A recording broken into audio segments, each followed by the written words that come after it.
final part of our show today, guys, is we're going to continue our preview series of Notre Dame's 2020-25 opponents. And Notre Dame, after they play USC, has a bye week, and then they come out of that bye, and they are heading to the East Coast to take on the Boston College Eagles, who play in Chestnut Hill, Massachusetts. I just love saying that because they don't actually play in Boston. But this is one of Notre Dame's many rivals. This is a game that is going to be a very important game for both teams. BC goes into year 2 of the Bill O'Brien era, fellas, and we're going to break down the Eagles. This is going to be a focus on this team, not the matchup with Notre Dame.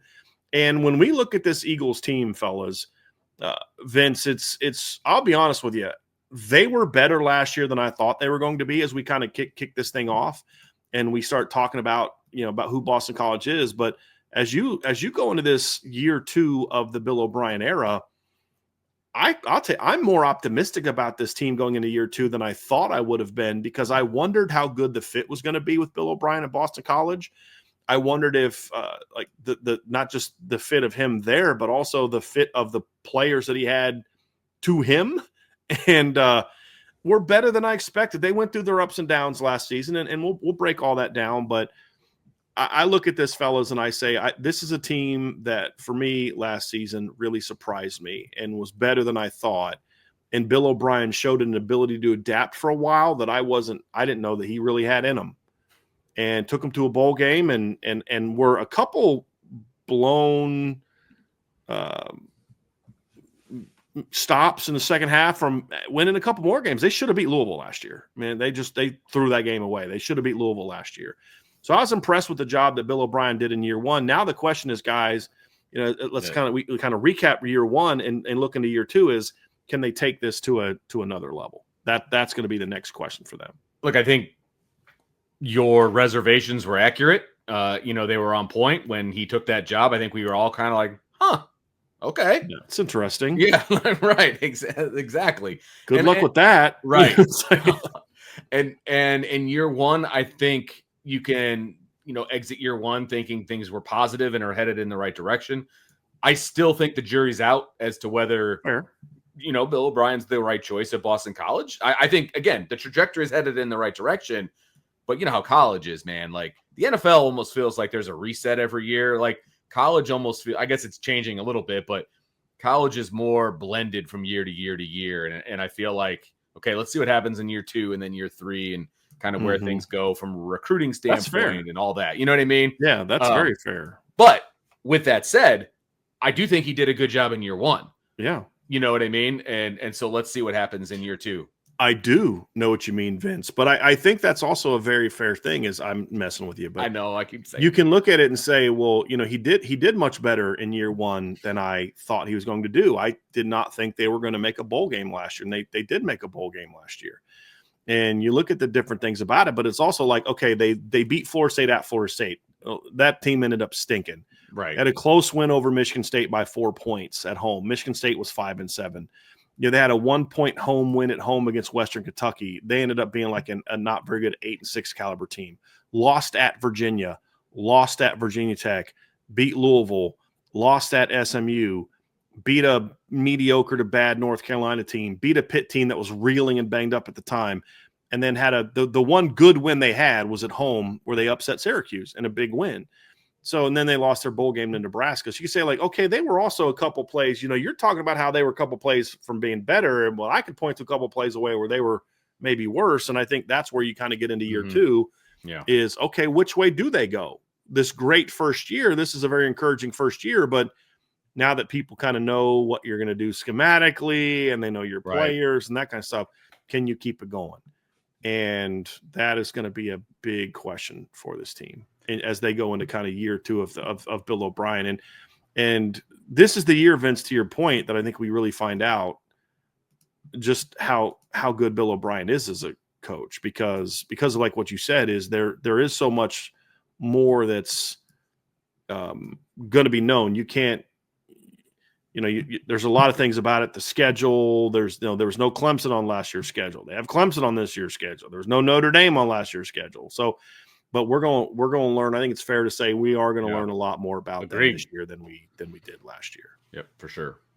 Well, what I think made it so difficult to kind of evaluate Bill O'Brien's first year is I think I learned more about this team and their losses than I did who they beat. Yeah, and that's a weird spot to be in. I mean, even in their most lopsided loss, their 42-21 loss on the road to Virginia Tech, it was 28-21 going into the fourth quarter. And so this was a much more competitive football team than what their overall record says. You know, they were 7-6, 4-4 in the ACC, but you know, they played teams hard. And I think that's kind of what you want to establish in year one as a head coach to kind of back your guys' point about what we need to see in year two. And so that's what I think makes it harder to evaluate Boston College, is because I did learn more about this team and the losses than who they beat. And I think that's a weird, not weird, interesting spot to be in. Yeah, I mean, just kind of do this for me, Trevor. Answer me this question as we're talking about this. How do you feel?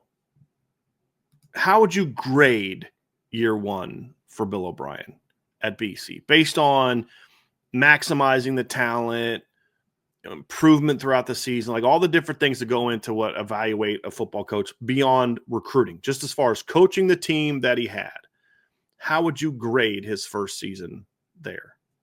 I'd give him B plus. I think he did a good job coaching this program. I do. I think he maximized the talent he had on his roster. I think despite what his former quarterback said about his own play at Boston College, I think that he was able to overcome some of the mistakes that Thomas Castellano would put them in. Look, at the end of the day, there's a reason why Boston College was either not making it in the fourth quarter or falling short in the fourth quarter. A lot of that was turnover-based and performance in the fourth quarter because of who they had under center. And I think this season they're going to have somebody that's more apt to run his offense.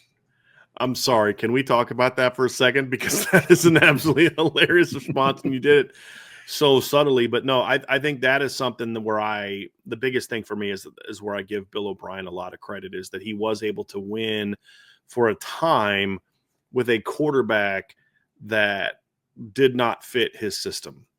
And he did not do, like, I think he did a better job of adjusting to Thomas Castellanos than Kalen DeBoer did to Jalen Milroe. Agreed. And you guys know how much I feel, how high my opinion is of Kalen DeBoer, and how, look, I have a very high opinion of Bill O'Brien as a football coach. I just don't have a very high opinion of Bill O'Brien as Bill O'Brien. But, I mean, those are all things that kind of factor into the conversation. But, I mean, if you just look at as far as getting the most out of the roster, I agree. I think that this is a team that I don't know how much better you could have been last year than what they were. I think that's fair. Vince, do you have an opinion on this particular subject? I think that if you just look at it on paper, they had the same record in 23 that they had in 24, but they had one additional win in conference. And obviously those in-conference wins are going to be more important than out-of-conference wins. So, I mean, he took a step in the right direction. And they were super competitive in the bowl game against a team now. I realize bowl games, if they're not the college football playoff, you can almost take them as a grain of salt, because some guys, there's a bunch of guys sitting out, and some of the teams are shells of themselves in these bowl games now, right? And so you take that for what it's worth, but they were competitive in that bowl game. And so I think they went into the offseason with a lot of positive feelings and how things were going. So I would agree. I was thinking, when you asked the question originally, the first thing that came to my mind is like B. Like, I think he did a solid job. B to B plus is kind of where I'm at. Yep. I think he did a solid job. And I think, let's see what happens this year, because I think the schedule gets harder. I think the non-conference schedule gets harder. I think the conference schedule is harder. So yeah, let's kind of see where things are trending now. The other thing with that too, Vince, is I still feel like they had a giant missed opportunity with the loss to Virginia. In where that team, we could be having a very different conversation about their season if they would have been able to pull off that win and still have the win over Syracuse, and then also blowing the big lead. Wasn't it like 20-3 or something like that at one point in time against Louisville? Yep. Like they were up. Let me pull that up real quick. Louisville Boston College box score from last season, but they were up big. I'm thinking I'm watching the game thinking like, well, there goes Notre Dame's strength of schedule. Like it was 20-0 with less than 2 minutes left in the first half. And Louisville, and then BC went up again, middle of the third quarter, 27-10, and then Louisville scored the next 21 points unanswered, and they couldn't do anything. Like, those were some missed opportunities that I'd say probably would say, okay, I'm gonna go be here, because you did miss some of those opportunities. You made up for one of those losses that you shouldn't have lost by beating Louisville, but I don't think the Pitt win was good enough because of how just much Pitt was struggling at the time, enough for me to say you balance both of them. That's what I say is I do think maybe you could have been a game better, but then you also say, well, maybe that's the team that they more were, and they actually played out of their, above their potential in some of those other games. So I think it's a fair counter to that. Absolutely. So let's talk about this team a little bit. And, we've kind of talked about what happened last year and kind of moving into this year. Where do you guys see, with the, we can talk the schedule, obviously we've kind of talked about it a little bit, but then also with the schedule, what those expectations are going into the 25 season in year 2 of Bill O'Brien, and where things need to be. Because I think, at least for me personally, a repeat performance of last year, I don't know that we're having the same conversation next July 22nd.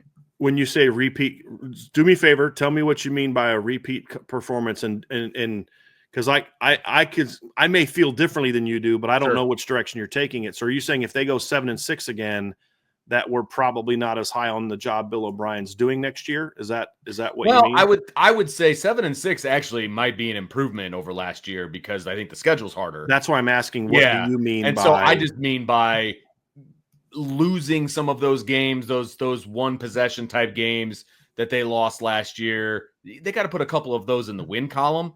Now, I would also say that you also need to continue to win the games that you already won. Now, again, the schedule is a little bit more difficult. So on paper, it might look a little bit similar to last year, but I think they need to be more competitive, and they need to win those last possession games. That's my thing.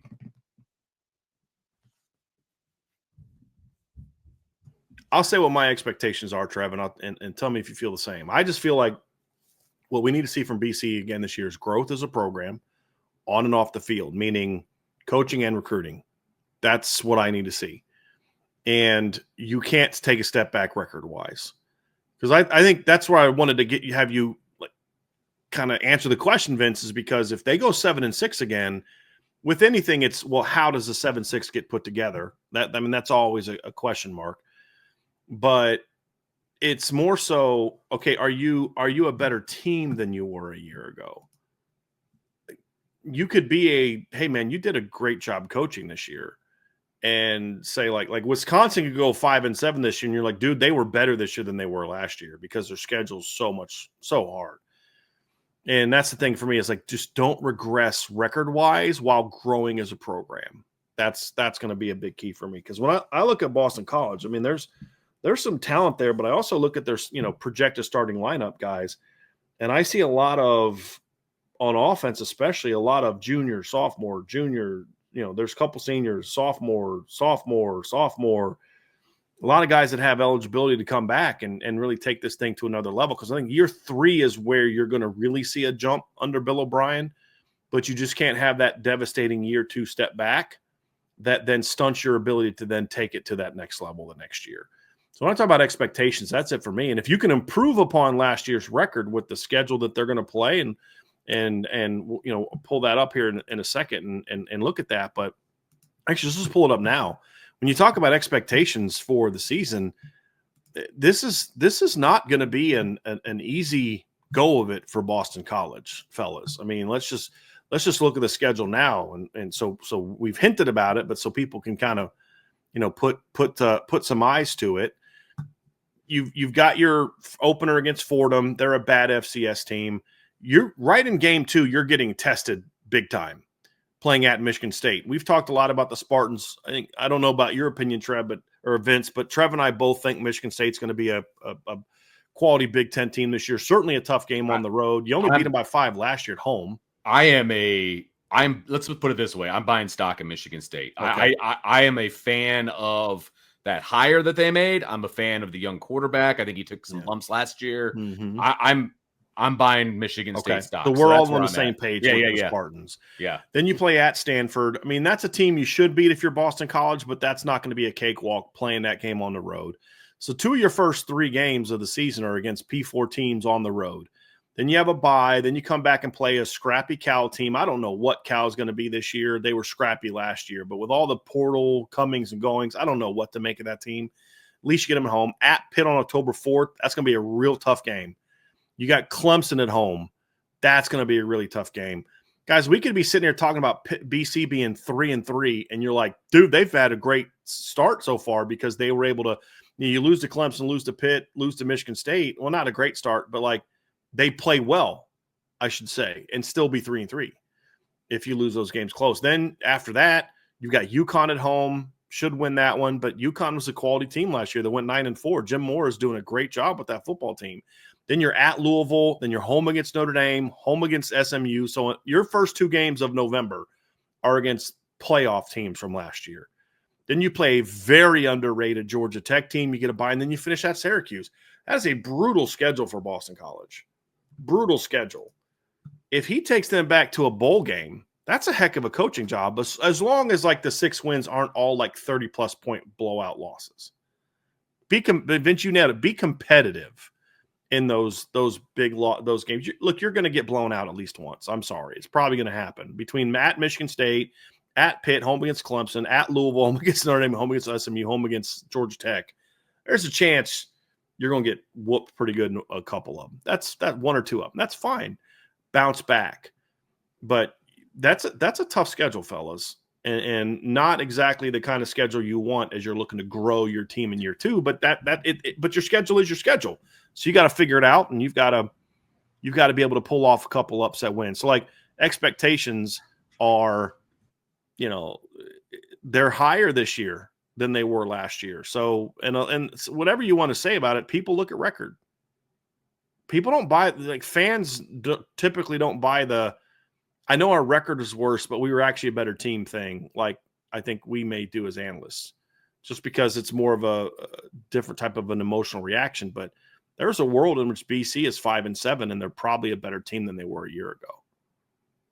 I'm not predicting them to go 5-7, and we'll get into that later. But I think that's what's going to make this a challenging game. And if Bill O'Brien has more than 8 wins, he should be getting like if they're 8 in the regular season, if they're better 8-4 or better, he should at least be getting some votes for ACC Coach of the Year with that schedule. Yeah, when I look at Boston College season this year, I mean, at the end of the day, they're going to have to put in work on the road, and then they're going to have to be super competitive at home. There's not a world where I see Boston College holding serve at home, not with the teams that they have to host. I think a successful season for them is they learn how to close against teams with relative talent to their roster.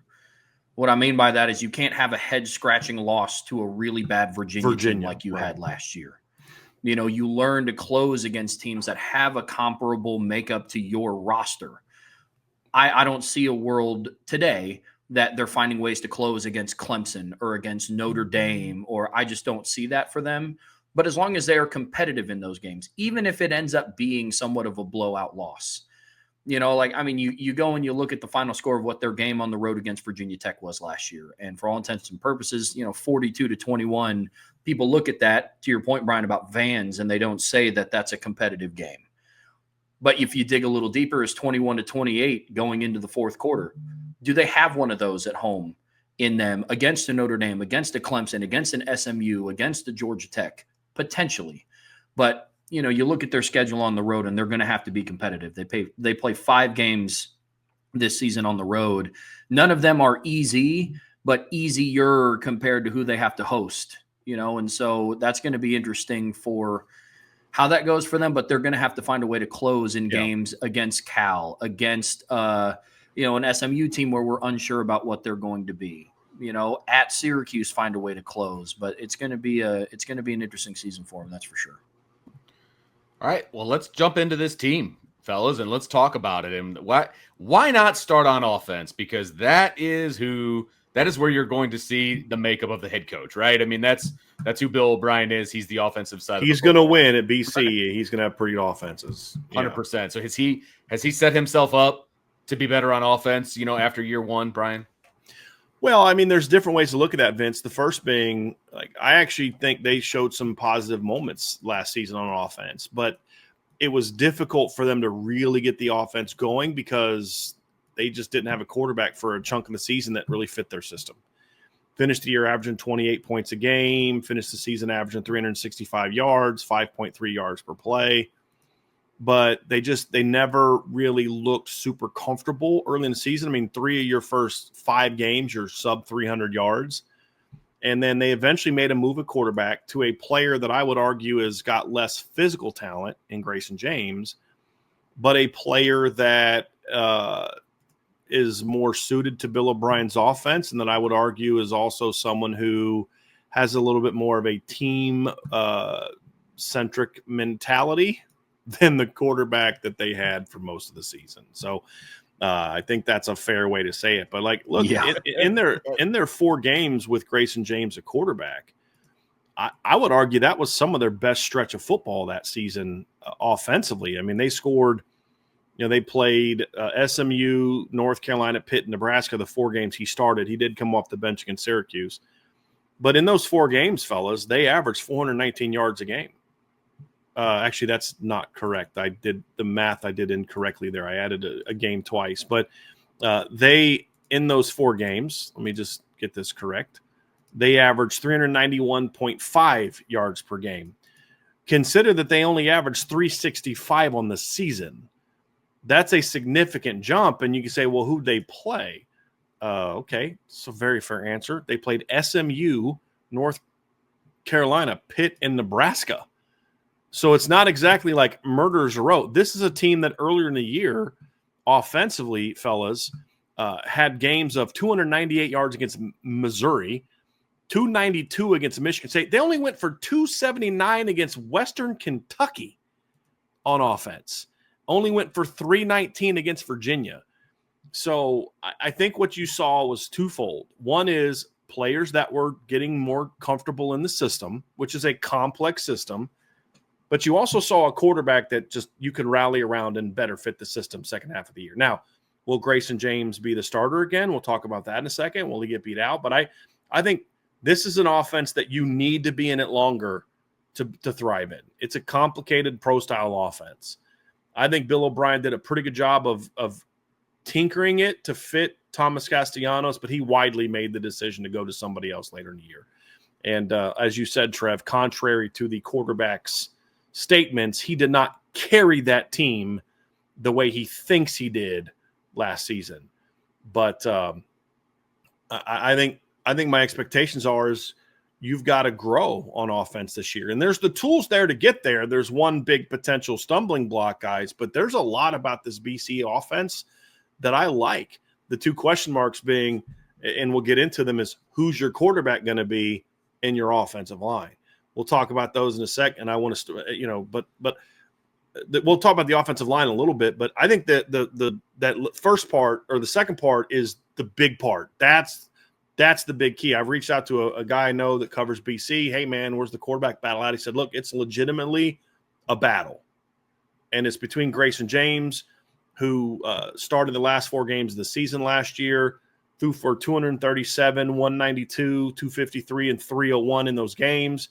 If you look at the last 5 games, he also came off the bench against Syracuse, went 5 of 6 for 51 yards, threw a touchdown pass in that game. For them. But if you look at the last 5 games, fellas, he threw 5 touchdowns and 1 pick in those last 5 games. And the offense it worked better last year. It just did. The offense was just better. He came, like I said, he came off the bench against Syracuse and performed well. Through the touchdown pass in the fourth quarter that put them up 37-28 to kind of create that winning gap for them in a win over Syracuse. So I was impressed. I'm not a big Grayson James fan as far as like his talent, but I thought he did some things where, okay, like that's the type of quarterback that you need in the system. Now, can he hold off Dylan Lonergan? That's the question, because they're polar opposites. Grayson James is a veteran, savvy, smart, sound quarterback. Dylan Lonergan's a big-armed, athletic, stud talent that is raw as a quarterback.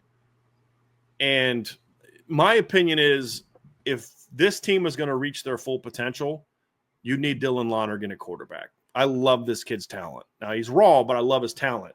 At the same time, when you have the margin for error you do, there's going to be an attraction to playing the guy that you know what you're going to get. Trust your system and your talented receivers and go that route because he's going to have fewer mistakes. That's going to be a tough question mark for Bill O'Brien. My personal opinion is start Dylan Lonergan, be willing to maybe take some early lumps, because if you start him early and he's the quarterback I think he is, you're going to pull off a couple upsets late that will make up for maybe dropping that game against Michigan State or something like that early. So that's where I would go, just as an outsider viewing the talent. I can't tell you who outperformed who in the spring. I just would kind of bet on the ceiling, because you're I don't know. Grayson James is going into his 5th year. Dylan Lonergan still has multiple years of eligibility left. That'd factor into it as well. But you also need to have Dylan Lonergan win the job, because if he thoroughly gets outplayed by Grayson James and you still start him anyway, that's how you can lose your locker room. So it's more of a fingers crossed. You hope it's close. If it's close, I'm starting Dylan Lonergan. And I think that would be the ideal thing for BC. But who wins this battle is going to have a big impact on how good this football team is, guys. Well, to your point, Brian, their schedule works out in a way that I think they should start Dylan Lonergan, even if he's, your established floor with what your team can be with Grayson James. I think that was shown in their points per game output once he took over as a starter. You know what I mean? They put up 28 against SMU, 37 against Syracuse. They put up 41 against North Carolina, 34 against Pittsburgh. The game against Nebraska in the Pinstripe Bowl was ugly. If you guys remember that, like everybody's jersey at the end of the game was like brown, and it was great. It was muddy, slippery. And we're also talking about a Nebraska defense that held Ohio State to 21 points on the road. Right. So it's not like they were going up against a bad defense that was just kind of meh. And you also pointed out the closeness of that SMU. It wasn't like they scored a bunch of garbage points late against SMU. Grayson James ran for a 20-yard touchdown to give them a third-quarter lead, and he also led them on a 10-play, 74-yard drive for a touchdown that made it a 31-28 game. And like SMU scored a touchdown to put it away to win by 10 with a touchdown with less than 10 seconds left in the game. Yep. So, yeah, you were correct. They were a better football team, especially on offense, when he was their quarterback last year.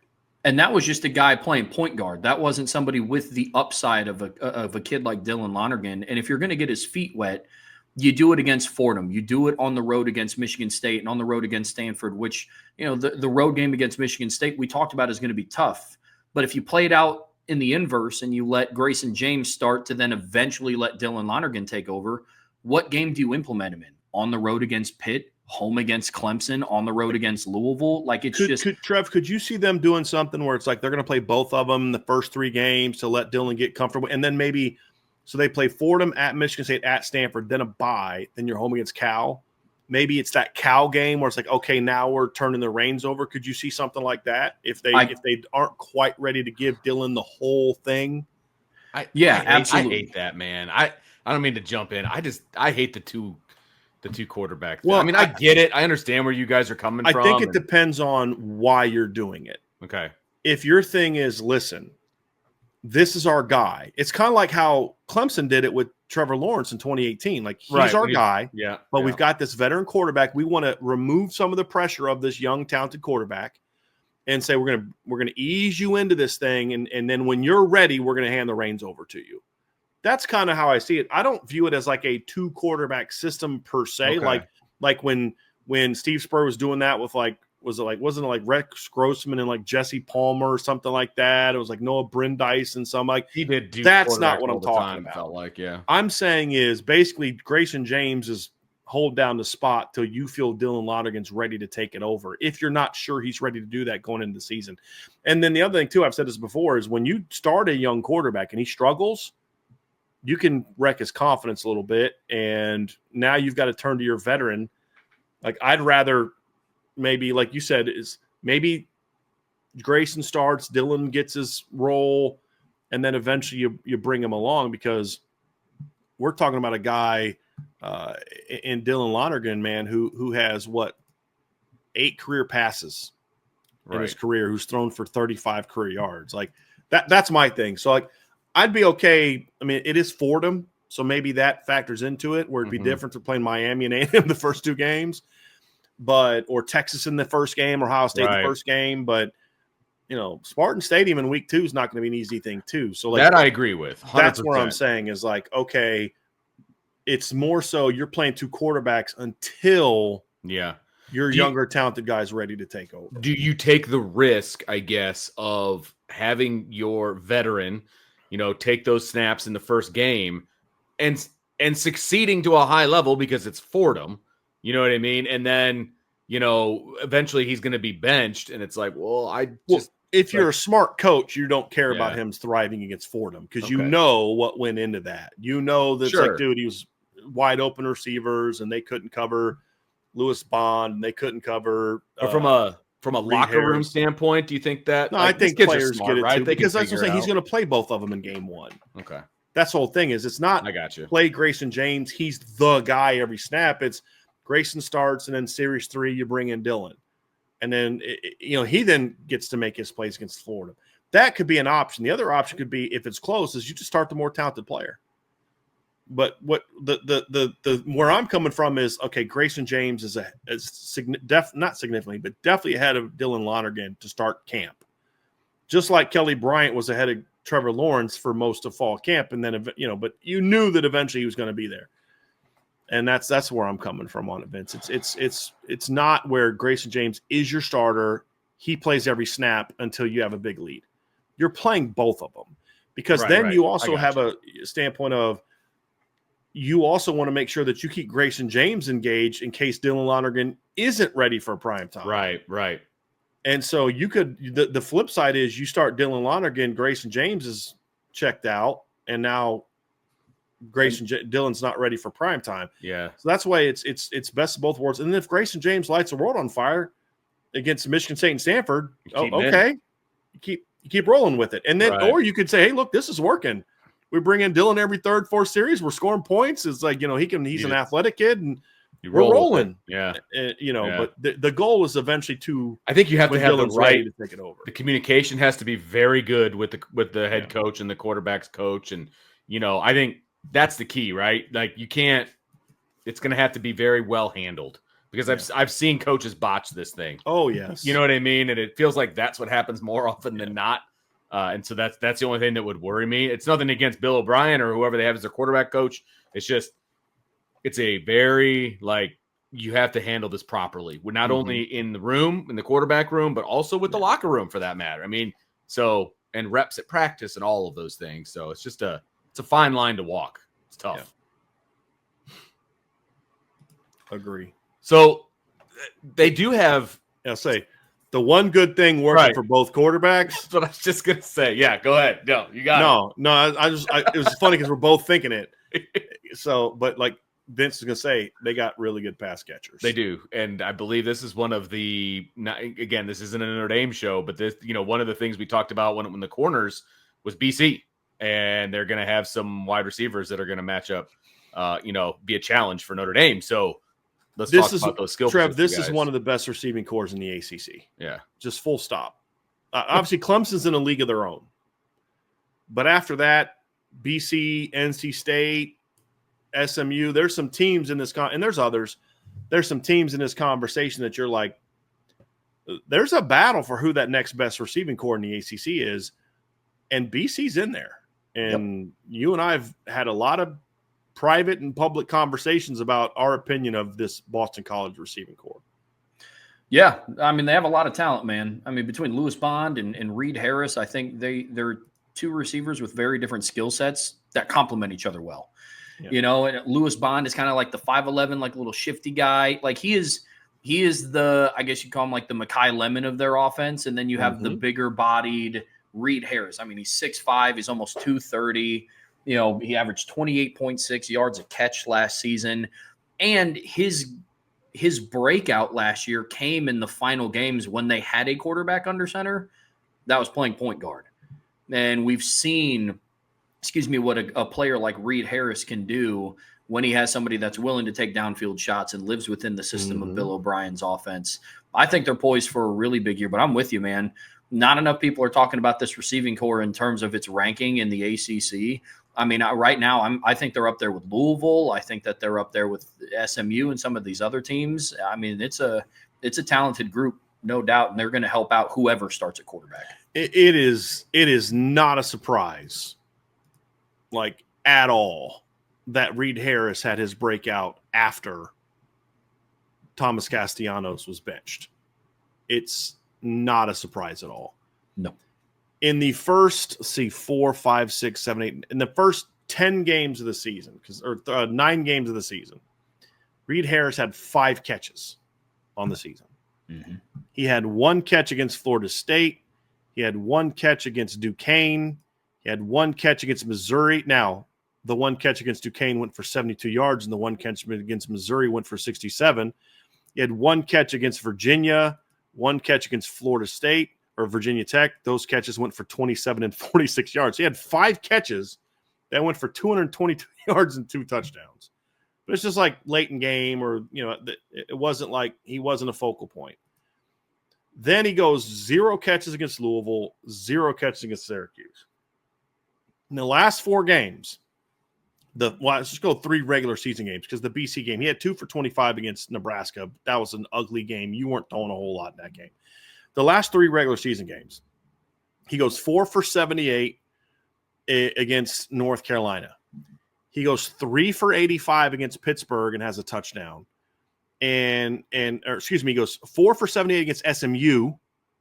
He goes 3 for 76 and a touchdown against North Carolina. And then he goes 3 for 85 and a touchdown against Pitt.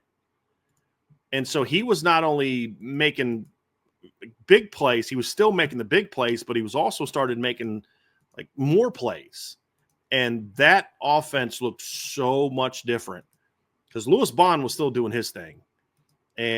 But when they started getting him more involved, you want to know why they scored 41 points against North Carolina, on top of the fact North Carolina was very good.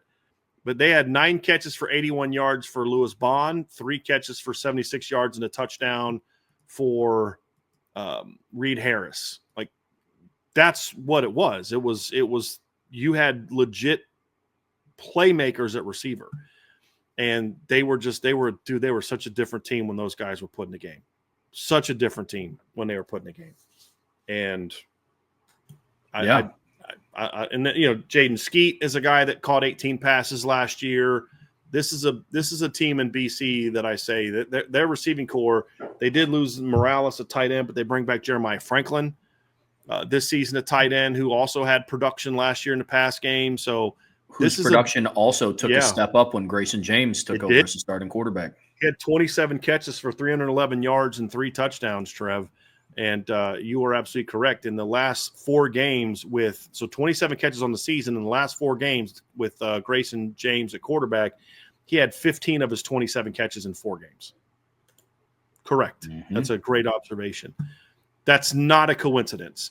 It's not a coincidence in twofold. 1, quarterback that fit the system better, so the pass game worked better. And then 2, it's not a coincidence. A lot of these guys had their best production late anyway because more time in the system. So they've got weapons, and their running backs catch the ball out of the backfield as well. That's another part of it. So there's a lot to like about the skill talent that they have this year. I mean, look, Trayshawn Ward was their starting running back last year. He had 15 catches for 268 yards. They have a kid named Turbo Richard, who is a great name, by the way. He's going to be their lead back this year. I like him. I like him quite a bit. So. But he was more of a runner last year, 55 carries, 278 yards. I expect him to be the number 1 this year. They had Jordan McDonald last year is another good back. Those guys are going to be good running backs, but they're going to also be part of the pass game as well. Their running backs had around 30 catches last year also. So I really like what BC's offense has skill-wise. So whoever steps in at quarterback is not going to be thrown to he's going to be walking into a good situation, in my opinion.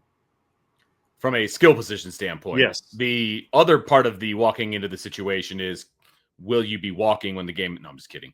But with so that's the best O-line joke I've got at the moment. But the O-line is a question mark coming into this. And when you have a guy that only has 4 starts in front of him and then no starts in front of him, you would like to have a better offensive line. And I think that's not. It's a question mark going in. I believe, fellas. Yeah, well, absolutely. I mean, you go and you look at the makeup of what their projected starting offensive line is going to be. Left side is relatively held down. Jude Bowery comes back at left tackle. Logan Taylor comes back at left guard.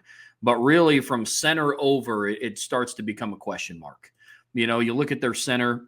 They bring in Matheson. He's a Princeton transfer. I think he was second team All Ivy League last year. He played over 600 snaps last year. So he has experience, but again, it's that level. It's how do you go from Ivy League football to now the ACC, where you're going up now in this season against Notre Dame, Clemson, Georgia Tech, SMU. There's a jump there. He has experience, but the Ivy League also played in less games. He started all 10 of those games for Princeton last year. Again, it's that levels conversation, and how is that going to translate over? At right guard, Dwayne Allen steps in. Now, he played in a lot of games last year. He started 3, including the bowl game against Nebraska in the Pinstripe Bowl. But he is, for all intents and purposes, a new starter stepping in. Can he handle the full workload of being the starting right guard at Boston College? We'll see. And then right tackle, Ryan McCow, he's the most inexperienced, excuse me. He only played 88 snaps in 2024. I believe it was across 5 games, all of it in kind of mop-up duty type situations. So from center over, it's going to be a question mark. And I know they have some returning starters on the left side, but they ranked 97th in the country last season in sacks allowed. They allowed 32 sacks in 13 games. Then they ranked number 83 in the country last year in yards per carry, averaged a hair over 4 yards a carry. So the offensive line is going to play a big factor in this, in how this, how the skilled talent of this offense is going to be used to thrive. All right, I think it can be very lazy at times, guys, to say, well, he was a mobile quarterback, so he saved them from sacks. Or the counter argument is people say, well, he was a mobile quarterback, but he walked into a bunch of sacks. Both can be true for a quarterback. In the case of Thomas Castellanos, I truly believe that he was a guy that generated sacks. Like the way he performed last season, I felt like he ran himself into sacks last season, and he would make bad decisions last season, in my opinion. And then like I said, the offensive line also had its fair share of issues. What I do like about the new guys is they're all bigger kids. They're all over 300. I think Alex Alex over 300 pounds as well. Dwight Alex, so he's over 300 pounds as well. But I did think that they were solid in pass pro last year when Grayson James took over. They gave up 3 sacks to Pitt, but they weren't bad. I thought overall they were decent in that game. But you are correct, Trev. That's the part that's going to have to perform. They're going to have to step up and say, hey, look, we can keep this quarterback healthy. Their run game numbers were also a little bit misleading. They were 4.1 yards per carry, but Kyle Robichaud, their leading rusher last year. I said Trayshawn Ward. He was probably their best runner, but Kyle Robichaud is their leading rusher in attempts and stats or yards. He only averaged 4.3 yards per carry. And he was a Western Kentucky transfer. He wasn't overly productive. But if you look at their other backs, Trayshawn Ward averaged 5.3 yards a carry. He's gone also. But Jordan McDonald comes back. He was at 6.8 yards per carry. Turbo Richard comes back. He was at 5.1 yards per carry. For all the athleticism that Thomas Castellanos has, and while I agree that Bill O'Brien did a nice job of fitting the pass offense to fit him, he didn't fit the run offense for him because only ran for like 200 yards last season. But the pass offense, he adapted to Thomas Castellanos. He didn't adapt the rushing offense to Thomas Castellanos. And I think that was a mistake if he was going to be your guy. But when you look at the running backs coming back, though, Trev, there's yards per rushing production there. And I think that area is going to have to get better, going to have to get more consistent. But I think a more effective pass game and a more in rhythm pass game is going to help the run game a lot. But I do like their two backs. Jordan McDonald and Turbo Rashard are good backs.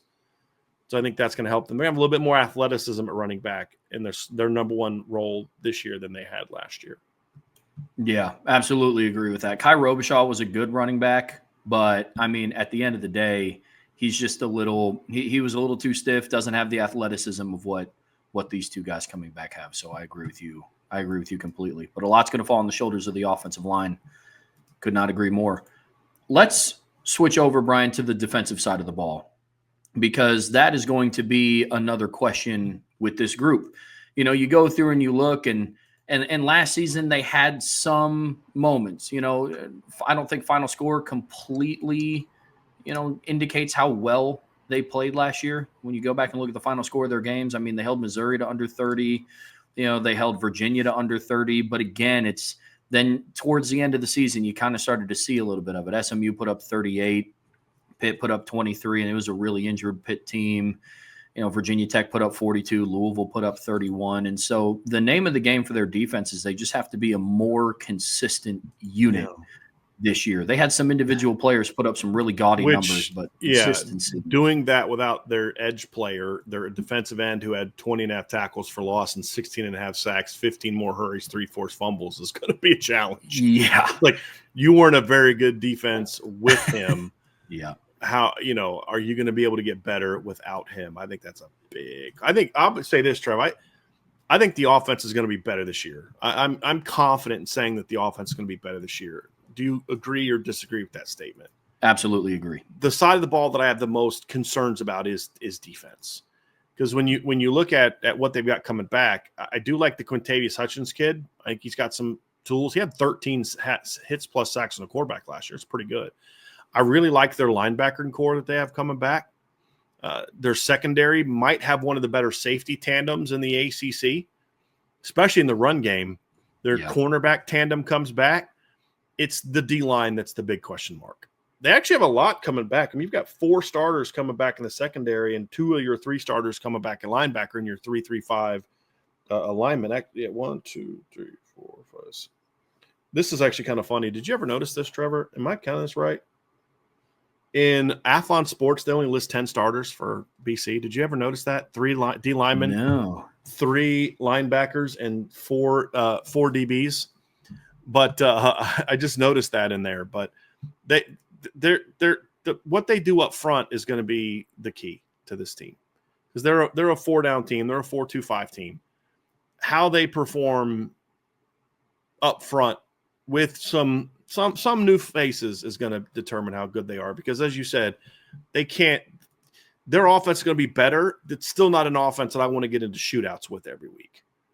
It's not a game you're like, okay, first 1 to 40 wins. That's the offense won't be that. And this is my concern in this game. And that's something that I felt hurt them last year, was the fact that their defense did put them in some of those situations where, you do get ripped up by Virginia Tech. I mean, Virginia Tech rushing for 368 yards on you and going for 42 points and 532 yards and 9.2 yards of play is a borderline like, okay, did I make the right hire here? I mean, that's a pretty rough performance. Yeah. You have to do better. You're giving up 6 yards of play to Missouri. Okay, I get it. But you even let Florida State throw the ball on you. Couldn't run it on you, but you let them throw it on you. SMU put up good numbers on you. And so their run defense got a lot better second half of the year, numbers wise. Part of me wonders, is that because teams weren't good running the ball, they were good rushing the ball, or teams were more willing to throw it on them? That's a question mark. That's a question that we're going to have to find out. So I'm very curious to see that. Like, was their run defense that good? Or was it teams just didn't try to run on them because they saw obvious holes in the pass defense? Because I don't know how else you can kind of say, okay, well, yeah, they ranked here, they ranked there. But I'm like, yeah, but any team that like tried to run on them had decent success running on them for the most part. I mean, they did a nice job against Louisville, but got ripped up by Virginia Tech. I mean, It was a weird run defense when you watch them play. There were times where I'm like, this run defense is pretty good. And there's other times you didn't. The problem is 3 of their 4 starters on the D line that played a role in that, including their stud edge, are gone. How good's the new line going to be? But I do like their linebackers, and I do like their secondary potential this year. They got to play to their potential. And that's going to be a key. And can their safeties cover as well as they defend the run? That's the other question that I have. No, absolutely. I mean, and their schedule is not going to do them any favors. That is one of my reservations about this team. And what kind of jump are they going to take? It might be relative to, you know, how big of a jump can their offense make to kind of make up for the question marks on their defense. And they're going up against some really good offenses this year. You know, week 2, they're on the road against Michigan State and Aiden Childs and what we believe to be a very underrated receiving core in the Big Ten in Michigan State. You know, they follow that up. They're on the road against Pitt, who, if Eli Holston can stay healthy, I'm very high on them this year. Then they're at home against Clemson. I think, you know, their offense kind of speaks for themselves and what they bring back. On the road against Louisville, who has one of the best backfields in the country. Miller Moss is back. They return a host of wide receivers. You know, they're at home against Notre Dame. They're at home against SMU, and then Georgia Tech, who returns Haynes King and Jamal Haynes. And then they're on the road at Syracuse. And I know they were able to beat them and upset them last year. I don't really know what Syracuse's offense is going to be, but I can guarantee you by the last game of the regular season, we're going to know what that offense is going to be about. And so their schedule here's the question I have on defense too is that was one of the more strange, I'll just say it, strange hires that I saw last offseason. This is going to 2024 because he hired Tim Lewis. And Tim Lewis, I mean, we know who Tim Lewis was. He was played in the NFL for a while back in the 80s. He was a longtime assistant coach in the NFL. So from 1995 until 2015, he was coaching the NFL. And then he went and spent 2 years as a defensive coordinator at a high school in North Carolina. Then from 2019 to 2023, he was coaching in the UFL. And then gets hired as Boston College's coordinator last year. You say, okay, either this is a bad hire, or B, this is a hire that's going to work out, but he also needed a year to get back into the speed of coaching in college. I mean, I think that's a fair thing to say. So yeah, I don't know what the answer is to that. It's either going to be a outside the box move that is going to be as costly for BC as it was for Notre Dame with Brian McGorder, although Tim Lewis last year was not as bad as Brian McGorder. He wasn't even bad. It wasn't good enough. And like I say, making that clear. But now that the other counter is that, okay, now teams have an idea of what you're doing. He does some funky stuff and some unorthodox stuff schematically. And so that kind of led to them being a team that at times would be out of position and not give up big plays, or would give up big plays. But they weren't terrible at giving up big plays. They were top 30 team last year and fewest plays allowed of over 30 yards. But they would have some things where I don't quite understand like what you're trying to do here. And it just allowed teams to kind of just, pick them apart throwing the football. But they weren't terrible. And you look at the numbers on the season, I mean, they held teams to 23.8 points per game. That's good. Well, that's because you held Florida State's terrible offense to 13. You held Duquesne to nothing. You held Virginia Tech to 24. But then you go back and look at, so like as teams got more comfortable or had more film of what a guy who'd been in the UFL for half a decade was doing, that's when they started struggling. And, it's kind of the opposite of what we talked about in the offense. If you look at the last – 7 games of the year, they gave up 29.4 points per game last 7 games of the year. So that the defense actually was worse the second half of the year than they were the first half of the year. Now he's in more of a, okay, you have a year under your belt. This is what college football is all about. You've got some kids coming back on the second and third levels. Can you show improvement? That's going to define BC season. If Tim Lewis can get the defense going, and I'm not saying he is a good or a bad hire. I'm saying I don't know. I think that's the question mark. But if he can kind of show improvement, be more consistent, that's how BC surprises people and goes 8-4. 9-3 is going to be tough because when you at Michigan State, at Pitt, home against Clemson, at Louisville, home against Notre Dame, home against SMU, home against Georgia Tech, that's a real tough 7 games. If you go 4-3 against that stretch, that's a heck of a season. And you're 9-3, but that means you also beat, Syracuse on the road. It means you beat UConn. It means, that's not going to be easy. But if they're going to be 7-8 win team, I think it's going to be because their defense performs better. But if they are 9 or more, it means that their defense took a big jump. But I think this is the side of the ball that ultimately is going to determine how good BC is going to be this year. Because I just have a level of confidence in their offense because I like the talent better on offense. And there's just more of a proven track record with Bill O'Brien. There's not as much of a proven track record with Tim Lewis. He's going to have to establish one. And if he establishes a good one this season, then this is a sneaky good ACC team if he can get the defense going. Well, let's kind of tie a bow on this then, Brian, and let's talk season predictions for Boston College. And let's break down a little bit of their schedule. We've talked about some of the opponents that they have. What are some of their biggest games and some of their toughest stretches that they're going to have to go through this season? Well, to me, Trev, there's two parts of it. Number one is that early Michigan State game. Yep. That's going to be huge. That's a big one. You've got back-to-back games in October. So the start of the 2 months that they have are tough. Their first 2 games of September are not easy gimmies. Their first 2 games of October and then their first 2 games of November are really hard. But I think you've got to, between Michigan State, Pitt, and Clemson, you've got to win at least one of them. If you can somehow sneak out 2 of them without having any corresponding bad losses, you can save your season, because once you get to that last 5 games, that's a brutal stretch. And if you go into that last 5 games, so it's at Louisville, home against Notre Dame, home against SMU, home against Georgia Tech, at Syracuse. If you go into that stretch with 3 to 4 losses, you're probably not going to make a bowl game. Probably not going to make a bowl game. You've got to be, in my opinion, no worse than 5-2 going into the Louisville game. If you're 5-2 going in the Louisville game and you just need to win one of those last 5 games, if you win 2 of those last 5 games, you've matched your record from last year. Now that's a pretty good season when you consider, like we've talked about, the difficulty of the schedule compared to last year's schedule. If they had last year's schedule, Trevor, let's pull up last year's schedule again.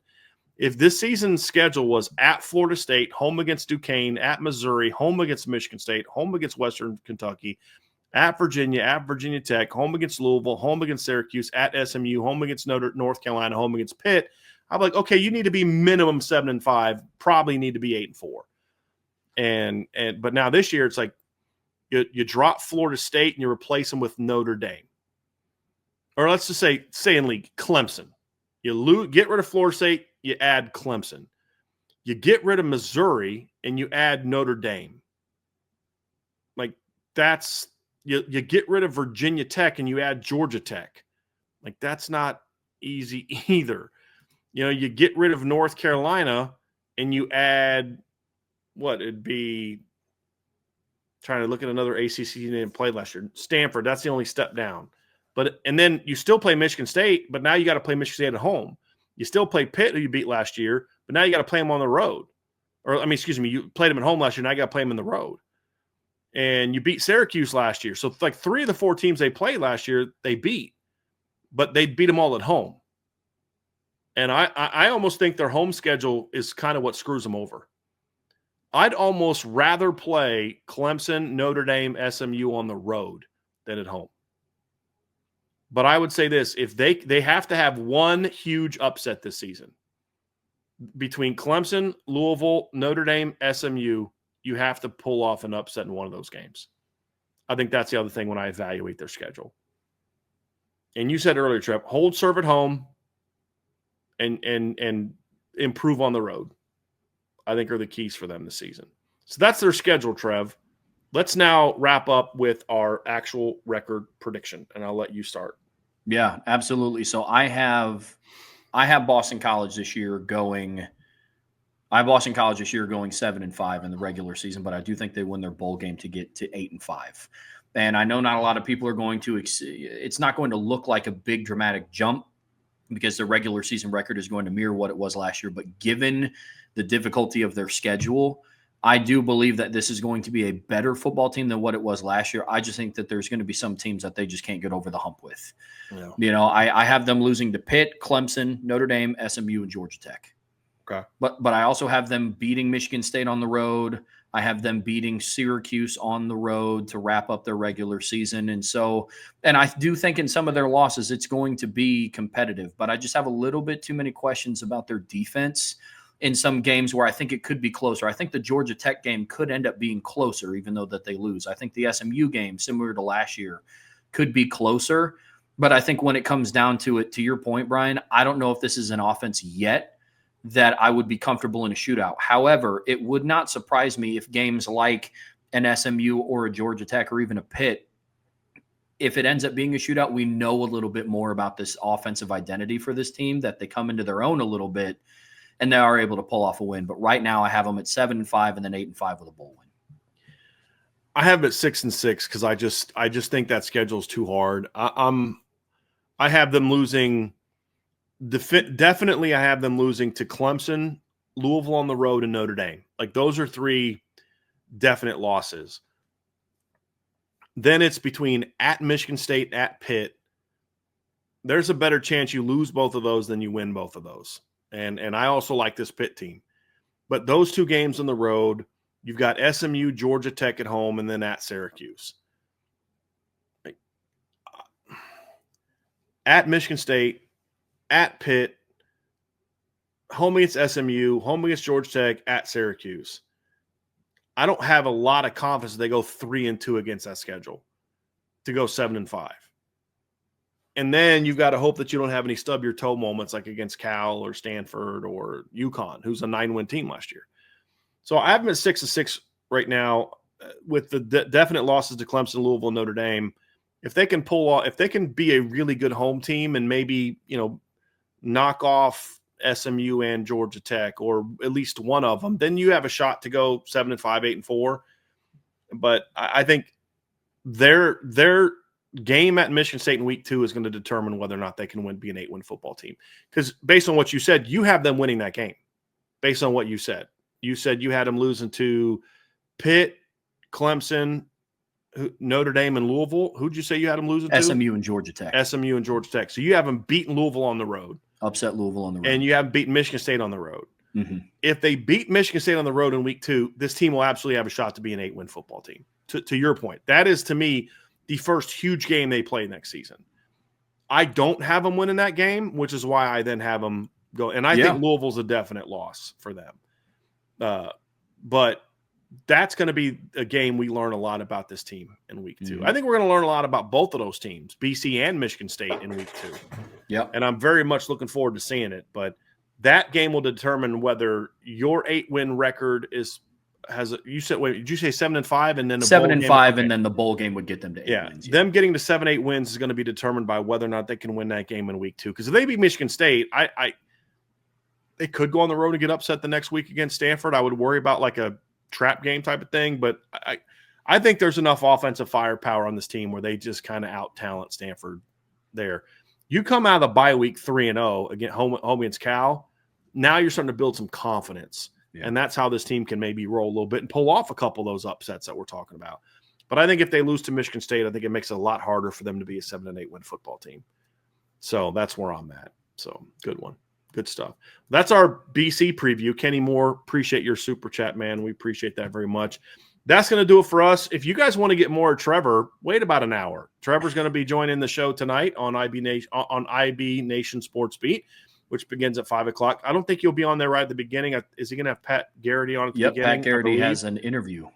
That's right. So that'll be awesome. And then obviously Trev will then join the show after that and talk some Notre Dame football and some other topics. So you can have him there. You and I will be back. Trevor and I will be back tomorrow at 1 o'clock for our Buy So Hold show. That's going to be a lot of fun. And then Thursday, we're going to have some fun Notre Dame topics. We've wrapped up our position previews now. We obviously will continue our opponent previews going into next week, but a lot more Notre Dame talk to discuss. So for Trev, I'm Brian, folks. After you hit that like button, you can go take a little break, get ready for IB Nation Sports Beat tonight at 5 o'clock. But thank you so much for being with us today. We appreciate y'all very much. Have an awesome rest of your day, and we'll catch you again tomorrow on the Irish Breakdown podcast.